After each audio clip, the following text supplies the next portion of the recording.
Actually ये गठबंधन था ही कब, इंडिया तो नाम दे दिया, ये इंडिया गठबंधन पूरा कभी इंडिया था ही नहीं। क्योंकि ना इसमें जो बहुजनों का, दलित, एससी एसटी का कोई भी प्रतिनिधित्व था, ना मुस्लिम माइनॉरिटी का कोई प्रतिनिधित्व था। बताइए हमें, कोई मुस्लिम लीडर का कोई प्रतिनिधित्व होता तो हमें मुझे बताइए, नहीं था। शेड्यूल ट्राइब का कोई प्रतिनिधि होता, नहीं था। और बहुजनों की लीडर हैं बहन मायावती जी थी, तो उनका ना दलित का कोई रिप्रेजेंटेशन, ना शेड्यूल ट्राइब का कोई रिप्रेजेंटेशन, ना मुस्लिमों का कोई रिप्रेजेंटेशन। तो इंडिया गठबंधन था ही नहीं। ये कांग्रेस गठबंधन, जो पहले यूपीए जाना जाता था, बाद में इसमें दो पार्टियां और मिल गई, एक टीएमसी मिल गई और एक यूपी की सपा मिल गई और एक जेडीयू मिल गई। इस तरह का गठबंधन बनाया था। ये बनाया क्या था? Behind the scene Congress game खेल रही थी इंडिया के मामले में। एक्चुअली इंडिया बना करके ये आरएसएस ही, पहले बीजेपी फिर कांग्रेस बीजेपी, तो ये आरएसएस का ही गठबंधन था, इंडिया गठबंधन। इसमें किसी बहुजन का, एससी एसटी ओबीसी का प्रतिनिधित्व था ही नहीं, ना माइनॉरिटी का प्रतिनिधित्व था। इसलिए ये भारत का कोई गठबंधन नहीं था।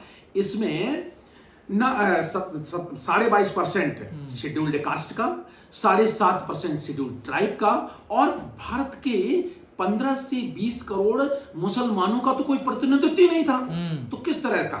तो इंडिया गठबंधन फर्जी गठबंधन। मान्यवर अखिलेश जी को देखो, अखिलेश जी अभी नए पॉलिटिशियन हैं, अभी विचारधारा की समझ नहीं है, लेकिन कम से कम समझ तो आई। ये अच्छी बात, दो अखिलेश जी को समझ आई।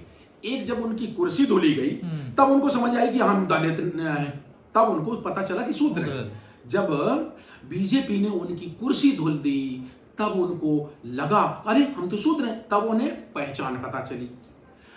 अब अखिलेश जी को कांग्रेस ने जब इंसल्ट, फिर बेइज्जती कर दी, तो उनको लगा अरे दरअसल बात क्या है। मान्यवर अखिलेश जी को, मान्यवर काशीराम साहब और बहुजन आंदोलन को, तथागत बुद्ध, फूले पेरियार, रामास्वामी नायकर और बहुजन विचारधारा को पढ़ना लिखना चाहिए। पढ़े लिखे हैं, हालांकि वो फॉरेन रिटर्न है, पढ़े लिखे हैं, या हमारे यंग पॉलिटिशियन है, बहुजन समाज से हैं, ओबीसी समाज से हैं।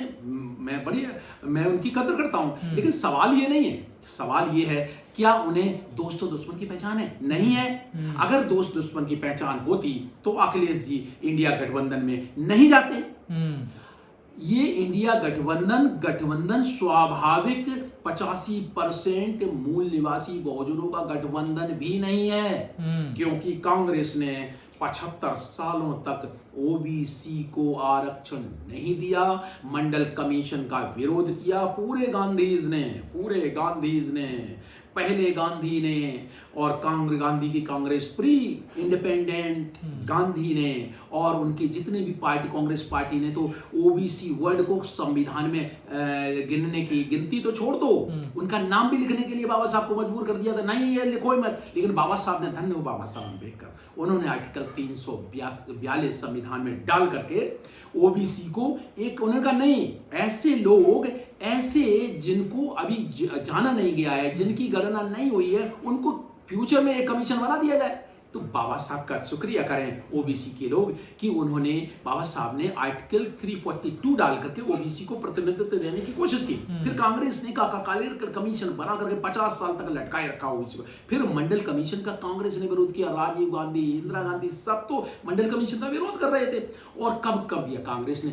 आज राहुल गांधी हैं, वो कह रहे नहीं साहब मिलना चाहिए। तो ये बताइए, कांग्रेस ने 2011 में जो जनगणना कराई थी, उस समय जाति जनगणना के आंकड़े क्यों नहीं इन्होंने प्रसारित किए? तो ये गांधीज है ना, दरअसल बात ये है, ये बेइज्जती करते हैं। गांधी और कांग्रेस ने बहुजनों के नेतृत्व को बर्बाद किया है। दिल्ली में 50-55 साल तक एमएलए रहने वाले एक नेता थे, चौधरी प्रेम सिंह।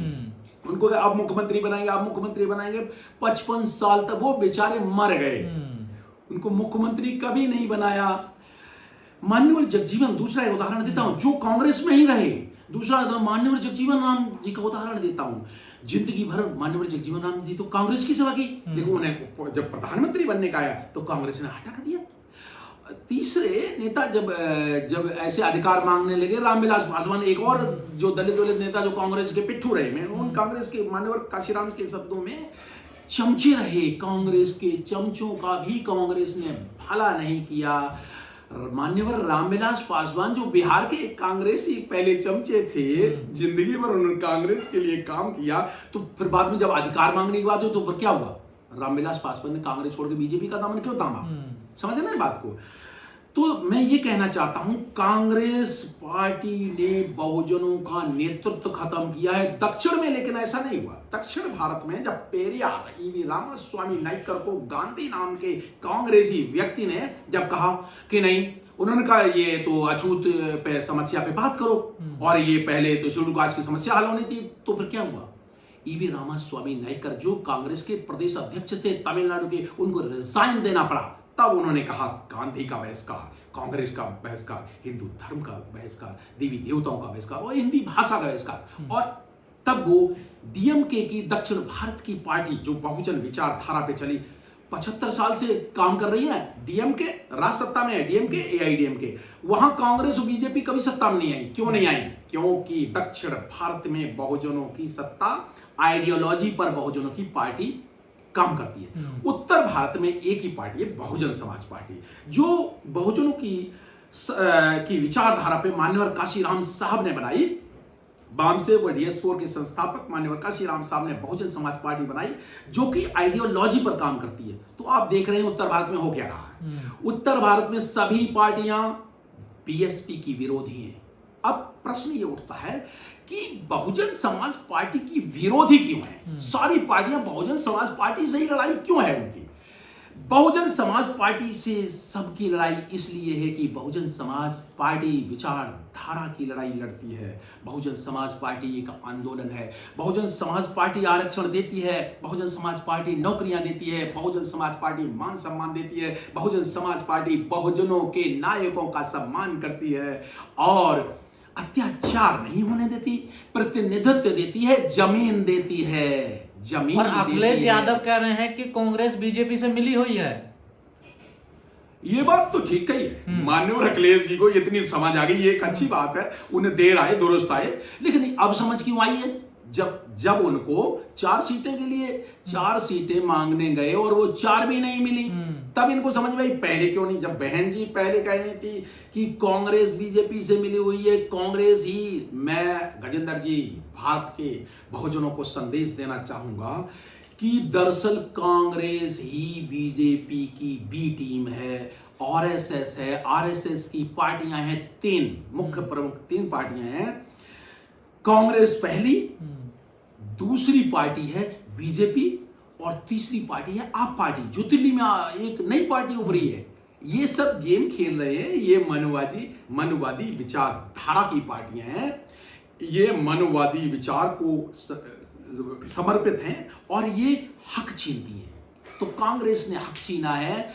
अब ये कह रहे हैं जाति जनगणना कराओ, तो एक काम करें ना, कांग्रेस के राहुल गांधी अगर ईमानदार हों तो उनकी 4 प्रदेशों में सरकारें हैं, 27% ओबीसी का आरक्षण फटाफट एक स्पेशल ड्राइव चलाएं और 4 राज्यों में भर दें